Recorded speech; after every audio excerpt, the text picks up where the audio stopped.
Come closer, you unpredictable, unwavering presence in a world that has never been ready for someone like you.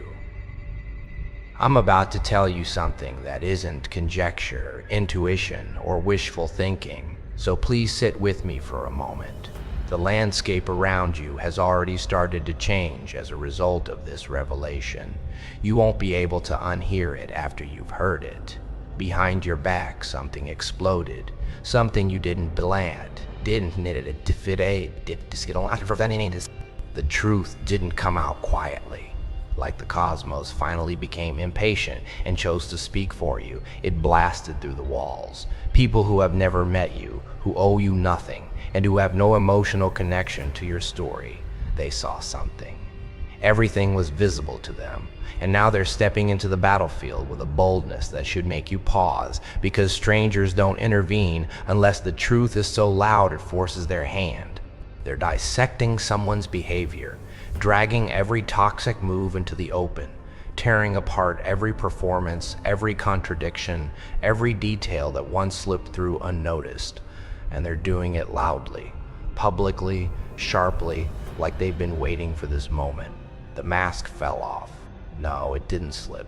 It fell apart. And the collapse was witnessed by the worst possible audience. People who can't be manipulated, can't be guilt-tripped, can't be emotionally bullied into defending the wrong side. Neutralizers are the most dangerous judges, and those neutralizers turned toward the situation, saw the cracks, and immediately recognized the pattern you tried so hard to understand alone. Listen carefully. This wasn't random. This wasn't a coincidence. This wasn't divine timing sprinkled with wishful thinking. This was pressure building behind the scenes for months, maybe years, until the truth reached a breaking point. It takes a lot for uninvolved observers to choose a side, but it takes even more for them to choose yours so decisively, especially when they had no obligation to. They were not convinced. They weren't tricked. Loyalty had no effect on them. They simply observed everything as it happened, and their instincts took over before their reasoning even caught up, since the truth was so obvious. Are you curious in what caused this eruption? The falsehood itself wasn't the problem. The manipulation wasn't the problem. It wasn't the perverted story that was presented to you. The illusion dissolved at that very instant. The individual who mistreated you, stumbled over their own plot in front of others who had no motive to overlook the contradiction.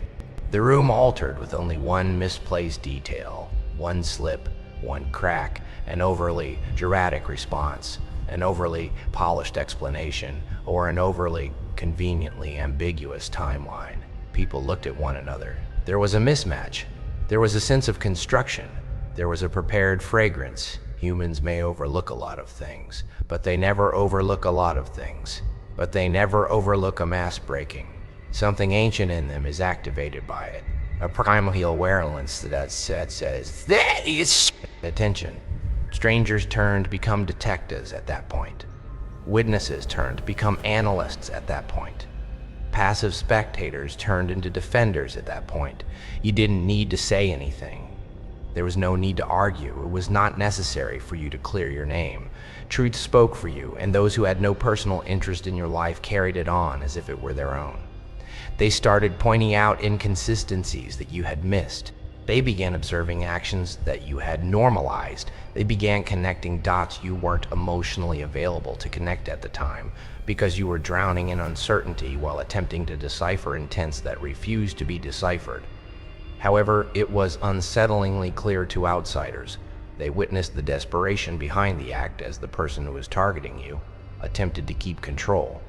When responsibility came around, they witnessed the inflated responses, the defensive outbursts, the false confidence, and the propensity to play victim. They could see the fissures in the narrative and the terror concealed behind the showmanship. They witnessed the tendency to sidestep, the need to assign blame, the manipulation of facts, the deliberate oversharing, and the abrupt emotional outbursts that seemed more like a ploy than an act of honesty.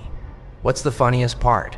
They were more hurt by your silence than by anything you said, because the other side was collapsing noisily, publicly, and carelessly while you were quiet, collected, and rebuilding yourself in private. Nothing needed to be revealed. They completed it on their own. As soon as they saw the disparity, everybody understood. One side appeared steady and planted. The other looked frantic, erratic, suspiciously rehearsed. Human intuition isn't perfect, but it's accurate enough to recognize when someone's behavior doesn't align with their claims. Strangers intervene because of this. It's not because they love you or feel sorry for you, but rather because the circumstance offended their intelligence. Their ability to recognize patterns was offended. It sparked their need for clarity. And when it became clear, they immediately stood up for you because the reality was too clear to deny. Let's delve further into this. You're dealing with someone who didn't realize their mask was fastened with loose tape and mistakenly believed it was bolted. They thought your con truth would always be overshadowed by their charisma, anecdotes, and emotional theatrics. They believed that the public would naturally support them. They thought the show would go on, but a show can only succeed if the audience is uninterested. Additionally, the viewers weren't passive. They observed tales that were carefully crafted, tone inconsistencies, mismatched emotions, and overstated innocence. They observed that this person spoke about you with an excessive amount of assurance and insufficient proof. They observed the superfluous details, the excessive explanations, and the detours that pass for clarity. Strangers are not emotionally committed enough to fall for deception. That's what ruined everything. With a vengeance your heart never had the strength to unleash, the public is suddenly bringing their actions into the open. They are mentally reliving discussions. They are contrasting narratives. They are becoming aware that they were also indirectly, accidentally, and unconsciously manipulated. And nothing infuriates people more than discovering they were used to support a falsehood. Your truth is no longer only intimate. It's shared. It belongs to everyone who finds it offensive that they were supposed to believe panicked fabrication. The issue is blowing up because of this. People who feel personally insulted by the lie are defending you with force, rather than gently or politely. They're not muttering, they're not making any suggestions, they're not trying to be diplomatic. They are publicly criticizing the behavior. They are correctly labeling the patterns. They're using terms you were too tired to use to describe the toxicity. They are in front of you like a shield composed entirely of exposure. This is the section that you must comprehend. You fought, but you didn't win. Because you didn't participate in the game, you won. And more than anything else, people respect that. Your refusal to smear, your refusal to retaliate, your refusal to retaliate, your refusal to retaliate, your refusal to join the chaos made the coffee if they quite back. And people always trust the one who isn't desperate to prove a point. The current situation is a type of public correction. The demand for responsibility brought about by the truth is being brutally fulfilled by society. Because the situation appalled them, voices are speaking for you. The unraveling is intriguing, and people are paying close attention. Some are standing up for you out of indignation. Some are standing up for you out of indignation. Some out of morality, and some because it doesn't matter why. It is in effect, there's now nothing left for the individual who attempted to warp your reality. They have no credibility at all. They have removed their mask. They reveal their patterns. Their motivations are examined. Their actions are being seen as a confession. People aren't merely seeing the events, they are elucidating it to one another. And the momentum is only getting started because people desire more after they taste the truth. They speak out any indication of manipulation once they have identified it. The fabric unravels as soon as they pull one thread. This is not a single instance. This is the beginning of a domino effect. The type that, once activated, doesn't stop. The kind that spreads until all the jigsaw pieces are revealed. Watch what transpires next. The true impact wasn't felt during the initial exposure wave. That was merely the tip of ignition. The spark was the only thing in the struggle. The wildfire is now taking place.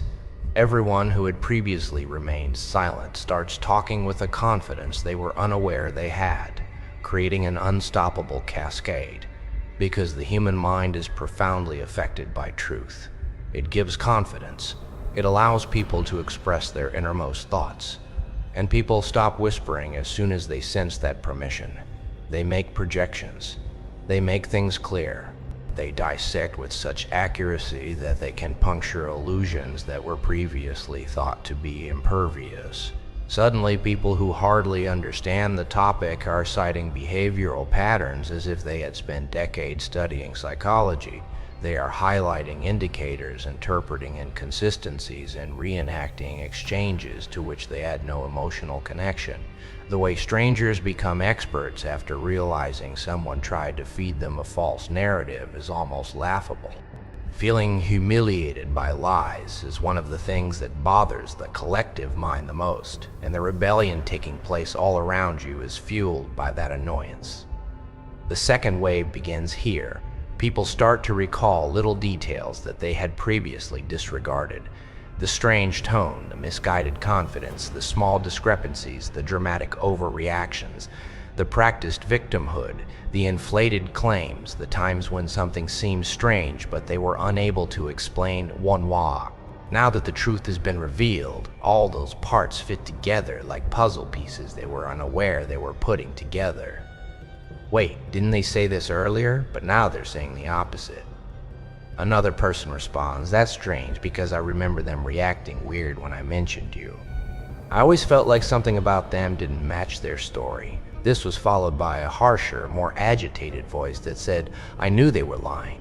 I just didn't have proof. It's this. The point at which the mask stops simply slipping, the realization that the individual who harmed you never deserved the benefit of the doubt is tearing it apart. Even worse, they are unable to take action. Now that the audience has taken charge of the story, they are unable to stop it. They no longer own the narrative. Everyone who analyzes, discusses, and drags it, because the truth is no longer silent, it's in style.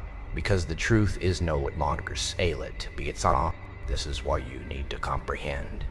The truth becomes a weapon once it spreads throughout society. It turns into a common endeavor, a common goal, and a common protest. People have a personal stake in making things right. They feel accountable for pointing it out. They feel compelled to keep you safe, because the situation transcends your individual experience. It takes on metaphorical meaning. It turns into a case study of how deceit crumbles under your stomach. And everyone starts using you as a point of reference when discussing how people conceal their ugliness behind slick presentations. Wave 3. That's the interesting part. Because as more people start standing up for you, more people start looking into the actions of the person who attacked you. They judge that person by their responses rather than their words. They observe how they react when asked questions. They observe how they deal with discomfort. They observe their response to confrontation, and their responses expose them more quickly than any proof could. Every defensive scream turns into a confession. Every exaggeration becomes a clue. Every meltdown turns into data. Every effort to divert attention is seen with suspicion. The emotions of the guilty are a hilarious way for the truth to shine clearest. This is the bit that should make you laugh. You're not only being defended by strangers. They are making fun of the person who tricked them. Not brutally, not deliberately, but with the fun sharpness that people employ when they realize they've seen something absurd. They criticize their theatrical storytelling, contradictions, and theatrics. Some even make jokes about it, not because your circumstances were humorous, but rather because, in retrospect, the performance was so absurd that the humor wrote itself. Why did they act so dramatic about everything? Why did they talk in circles all the time? Why did they treat every annoyance as a catastrophe? Why did they lie with the assurance of someone who doesn't remember that reality has witnesses? Why did they include so many pointless details? Who speaks in such a manner? More than any insult, these remarks hurt the poisonous person, because being viewed as ridiculous hurts a manipulator more than anything else. Instead of vulnerability, they yearn for control. Instead of skepticism, they yearn for sympathy. Instead of analysis, they want for validation. Instead of being questioned, they want others to feel sorry for them, and they're currently experiencing exactly what they were most afraid of.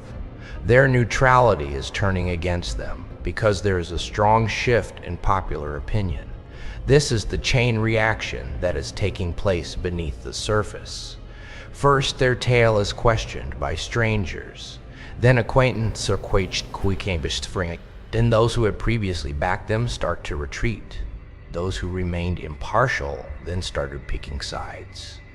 The people who had doubts about you eventually come to the realization that they were mistaken, and they start vigorously, publicly, and almost violently defending you. People are broken by that wave. Consequences are the fourth wave. There are social, psychological, and reputational repercussions, but not yet legal ones.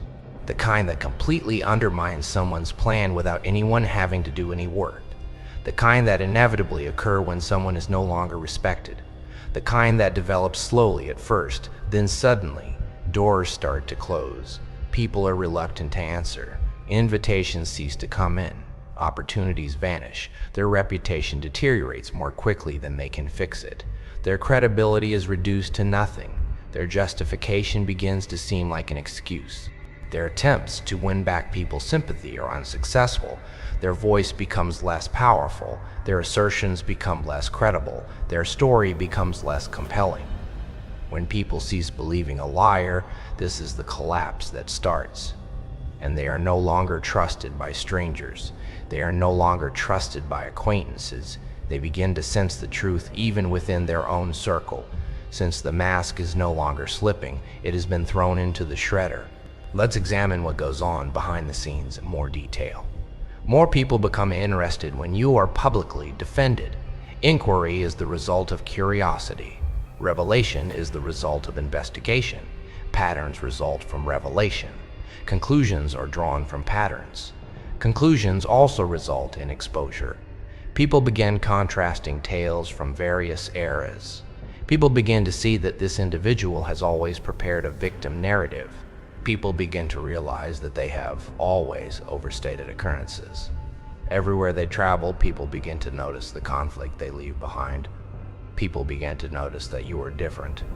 The tension wasn't brought on by you. It was just you who declined to take part. Wait a minute. Didn't they have an issue with someone else last year? Asks one, to which another responds, yeah, and before that too. It's like every few months they have a new villain. Maybe they're the common denominator. It's a psychological death sentence. People's entire narrative falls apart when they understand that someone is the constant issue in all of their stories. And that's precisely what is taking place. Silent accountability is the fifth wave. At this point, people start removing themselves from the poisonous relationship covertly. Silently, they unfollow. They cease interacting. Drama is no longer entertaining. They cease answering. They cease their assistance. They cease to validate. The toxic person experiences that change as if it were a chilly wind blowing over their chest. For someone who craves attention, silence from others is the loudest punishment. They will also become frightened. Yes, they will be in complete panic. Their attempts to regain control will demonstrate it. It's evident in the abrupt change in tone. It's evident in their desperate attempts to change the narrative. The desperation that permeates their statements will show you this. The abrupt attempts to appear softer, calmer, and more compassionate will show it. The strategic posting will show it. It's seen in the spectacular announcements that emerge at the ideal time. But it's not going to work. Not now. Not now that the truth belongs to the public. Not now that you're using strangers as armor. Not now that the story is the collective's, not theirs. This is where the dark comedy reappears. Even if they are wearing the mask backwards, they will attempt to retrieve it. They'll overdo it in an attempt to win back people's sympathies. The cracks will scream despite their best efforts to appear calm. Although they will make an effort to seem unaffected, they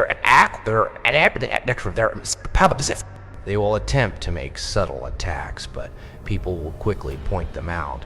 They are caught in a labyrinth that they made themselves, and exposure results from all directions, and the contrast becomes stark as you remain quiet, calm, and centered.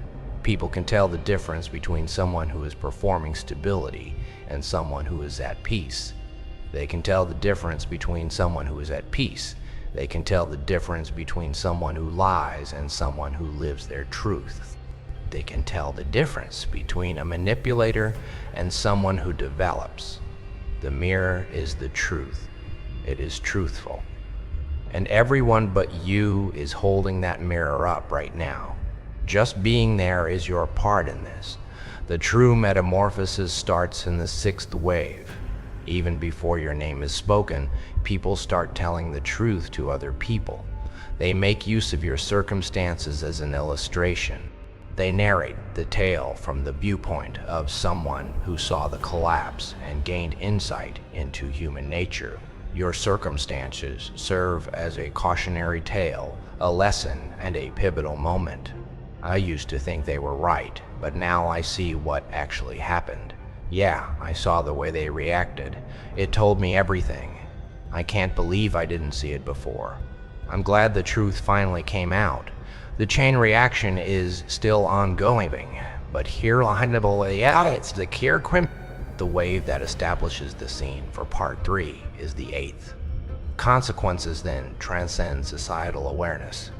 At that point, truth not only spreads, but also rearranges the environment. At that point, people reposition you instead of merely defending you. They restore your reputation. With purposeful clarity, they remove the stain of the lies. With the same ferocity that they use to demolish the toxic person's lies, they improve your reputation. And nothing can change the public's decision once it has been made. It cannot be silenced by anything. There is nothing that can stop it, because the consequences are unavoidable once the truth becomes a common memory. This is the stage that is most impacted, because finding the truth is no longer the goal. The goal is to institutionalize it. Pay close attention. People start revising their own narratives as soon as collective memory changes. People who used to doubt you begin to alter their memories. With the increased insight, they reinterpret previous exchanges with you. They persuade themselves that they detected warning flags earlier by telling themselves, "I always sensed something wasn't right about the other person." They embrace this reality as though they were the first to recognize it. It's just human nature. People enjoy being observant. They enjoy thinking they weren't duped. Even though they came to this insight later than others, they change their role and put themselves on the correct side of the narrative. However, you know what? This is advantageous to you, because the same individuals who used to doubt you are now confidently standing up for you. In talks you won't hear, they are recreating your image. You won't notice the rings in which they are guarding you. In rooms you don't enter, they are repairing lies. They are describing your reality as though they were first-hand observers. They are complimenting your poise, self-control, and respect. They refer to your perseverance as proof, your patience as knowledge, and your silence as power. At this point, the audience not only supports you, but also reframes you. They begin to characterize you as the calm, steady, and grounded person. The person who remained strong even when everything around them was designed to make you feel insecure. The person who didn't shatter in the face of deceit, and the person who didn't break under pressure. What about the poisonous one? They end up being the model. The warning story. Transparency kills the plan. They are spoken in that tone, which is typically reserved for someone who has breached a shared trust and is a mixture of sadness and disdain. When discussing manipulation, they cite their actions as proof. They hold the toxic one up by the scruff of their demise and use them as a lesson. They mention them in stories where someone says, "This is exactly why you can't always believe the loud one." Until this change spreads widely, you don't appreciate how potent it is, because your rehabilitation becomes a community project once the public is involved. Additionally, their exposure turns into a public sport. At that point, something more profound begins to take place. Something more important than individuals speaking up. People start to doubt all of the poisonous person's explanations. They always pretended to be the victim. Each time a tale was made up, each time they used your name in a story to portray themselves as the victim, every time they used your name in a story to portray themselves as the victim, Every time they made suggestions, inferred any unfavorable about you, would like you'd come get a gas out of. People recall discrepancies they had previously missed. People remember odd emotional reactions. Every time you are brought up, people relive the poisonous person's reaction. People become aware that their narratives never exactly fit reality. People see the character defects they previously overlooked. People recognize the patterns they used to justify. People see the mask they used to justify. People see the mask they used to believe in. Every interaction becomes questionable once that mask is completely they begin to sound phony. They appear to be too emotional. Their justifications seem forced. Their assertions seem implausible. Their responses appear to be conveniently theatrical. Their entire persona appears to be manufactured. People begin to stay away from them. They eventually see how much vitality this person steals from every setting they enter, not because they despise them. They feel the weight, the strain is felt by them. They take note of the mayhem that appears to follow them. It gets uncomfortable to be around them, like sitting next to a candle that flickers a little too violently. The true unraveling starts at this point, because people isolate liars rather than simply rejecting them. The poisonous person starts to lose control over social influence. They make an effort to defend themselves, but their statements are weak. They make an effort to despise their behavior, but onlookers perceive haughtiness rather than innocence. They try to take back control of the story, but no one gives it to them. They attempt to place the blame on you once more, but nobody pays attention. They attempt to portray themselves as misinterpreted, but nobody is persuaded. The crowd has already determined that they are responsible for their own demise, despite their attempts to reframe themselves as the victim. Additionally, the public is not kind, forgiving, or tolerant of deceit that has been turned into people have started dissecting the toxic person's behavior with the same ferocity that they use to dissect a con artist's strategy. They draw attention to micro-expressions. They draw attention to changes in tone. They examine how they phrase things. They look at conflict trends. They examine past actions. They pull them into the light they never desired. This isn't retaliation. This is an inevitable result of exposure. They are not being punished by the truth. The truth is no longer willing to defend them. Let's delve farther. When enough people stand up for you, something significant happens. The toxic person is no longer able to control anyone. An audience is necessary for manipulation. It needs believers. People who are prepared to absorb the lies are needed. However, their viewership has since vanished. Their fan base dwindles. Their supporters wane. Their facilitators vanish. Their storytellers stop talking. On their behalf, their sympathy collectors cease collecting. Nothing scares a manipulator more than losing control of perception, and they are surrounded by individuals who no longer believe what they say. The panic emanating from them is almost palpable. Their abrupt attempts to get in touch with previous contacts are indicative of this. It's evident in their desperate attempt to restore their reputation. It's evident in their frantic perplexity as they attempt to figure out how the story got out of their grasp. It is evident in the way they examine each new online comment, looking for indications of support that are no longer present. It's evident in the way they inadvertently lash out in an attempt to elicit sympathy. However, it all backfires. Every effort to appear calm comes across as deliberate. Every attempted victimization appears overdone. Any attempt to place the blame elsewhere becomes obvious. Every effort to minimize their behavior makes them appear guilty. They become a spectacle because the disintegration is so inevitable and predictable, not because people like to watch them fall. And the reason for all of this is that strangers have chosen to keep you safe. They're not leaving, those strangers. You don't realize how much they've invested. They are keeping a hawk-like eye on the fallout. They are taking screenshots of everything. Contradictions are being pointed out before you even notice them. With a precision that seems almost personal, they are bringing harmful behavior into the spotlight. Any untruth that comes to light is being publicly corrected. As if it were a mission, they are defending your reputation. You still don't realize how potent this is, because your reputation is impenetrable once a group of strangers decide you were wronged. People unconsciously defend you or defriend you. People have an innate faith in you. Even before they are aware of the story, people assume you are innocent. You are viewed by others as the person who is stable, grounded, and hasn't broken down or taken revenge. You've been raised above your own efforts by the truth. However, let's discuss how this affects the poisonous person's surroundings. Because it's collapse from all sides, not just social separation, their relationships start to doubt them. Their network of support becomes a thin thread. Their self-assurance breaks.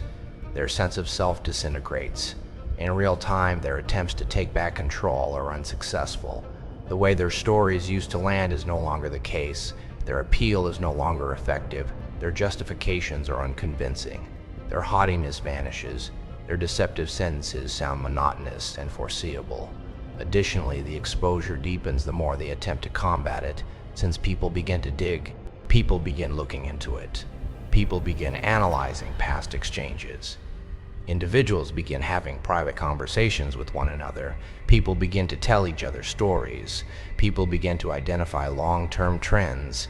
People begin to see that the truth has always existed. Until now, they simply couldn't see it clearly. More than any consequence could, this eliminates the toxic one. People examine them instead of merely mistrusting them. They handle them similarly to a case file. They examine their motivations, they interpret their actions, they unravel their deceit. Furthermore, once someone is turned into a case study, they are no longer able to control others. Your absence speaks louder than their presence, which is the worst thing for them. You're not engaged in combat, you're not debating, you're not disclosing, you're not responding, you're not participating. The loudest statement is your silence, because the guilty, not the innocent, are expected to panic. Their pandemonium contrasts with your serenity. Their desperation contrasts with your poise. Your development runs counter to their demise. Your steadiness runs counter to their disintegration. You turned into the proof they can't refute. Your very existence is evidence. Your tranquility is evidence. Your development is evidence. Your development is evidence. Your development is evidence. However, their actions turn into a confession. Let's dissect this cycle with this equal quite height, not merely discussed in small groups. At this point, the toxic person's entire trajectory is shaped by consequences that go beyond social dynamics. They are no longer given opportunities. People no longer have faith in their leaders. They are no longer invited to work together. They are no longer recommended. People cease providing them with shelter. Without confirmation, people cease to believe whatever they say. Caution is triggered by their name. Their reputation turns into a red flag. They are uncomfortable to be around. Others perceive their energy as dangerous. This is psychological rather than personal. People steer clear of disruptive people. People detest people who misrepresent reality. People keep their distance from conflict-causing individuals. People defend themselves against patterns that they perceive as harmful. The public quickly switches from defending you to shielding themselves from the toxic individual. Furthermore, once humans get into self-preservation mode, they don't go back. Something considerably more vicious is about to happen. Truth is no longer satisfied with exposing their true selves. Now the truth starts to show you who you truly are. People see how resilient you are. Your restraint is admired by others. People compliment you on your poise. Your silence is respected by others. People have faith in your stability. You're off for bigger your package. People are aware of your development, and they freely convey it. Without hesitation, they stand up for you. Without being asked, they elevate your name. In a matter of seconds, they eliminate toxins. Anyone who attempts to misrepresent the facts is corrected. They increase your impact while eliminating the poisonous persons. The center of gravity shifts to you. Not because you made an argument, not because you made any demands, However, the social milieu around you was restructured by the truth. You didn't get up. You were elevated. Your reputation was not restored by you. It was done for you by the public. The poisonous one was not revealed by you. They were revealed by their inconsistencies. You didn't look for justice. You were sought after by justice. The reconstruction of your story is the last phase of this metamorphosis, not the story they attempted to impose on you, not the story that used to hurt you, not the story that centered on their falsehoods. Your actual story. People now view you in a different way, as someone who overcame chaos rather than as someone who lived through it, not as someone who was duped, but as someone whose clarity is now indisputable, as someone whose genuineness led to exposure rather than as someone who was targeted, as someone who was vindicated, not as someone who lost. Your tale is no longer one of survival. It has to do with this. It has to do with acknowledgement. It has to do with restoration. It's about the truth turning into your best friend. Additionally, the poisonous person doesn't simply lose you. The illusion they weaponized is lost. They lose their dependable audience. They are no longer able to influence sympathy. They no longer have the control they formerly displayed. They no longer control the narrative. They were stripped of their masquerade by truth, and now everyone can see them for who they truly are. Your tale ends here. Not with retaliation, not with resentment, nor with vengeance, but with a silent, indisputable truth. They weren't defeated by you. They were vanquished by themselves. You just remained motionless long enough for reality to catch up with you. It's obvious what your name is. You have a spotless reputation. You have your vitality back. You have an open road. Their disarray has no bearing on your future. Because to the truth, to the truth, the truth, the truth won't be a. You were rebuilt by truth. You were shielded by truth. The truth revealed them. Truth assembled strangers to act as a shield in front of you. Without regret, the truth brought their actions into the open. The environment around you was arranged by truth until everyone could see what you had to go through. With a mask they will never be able to wear again, you now move forward with unparalleled clarity, leaving them behind in the debris they caused. You don't require a wretch for to. You've already experienced revelation. Furthermore, revelation never goes away.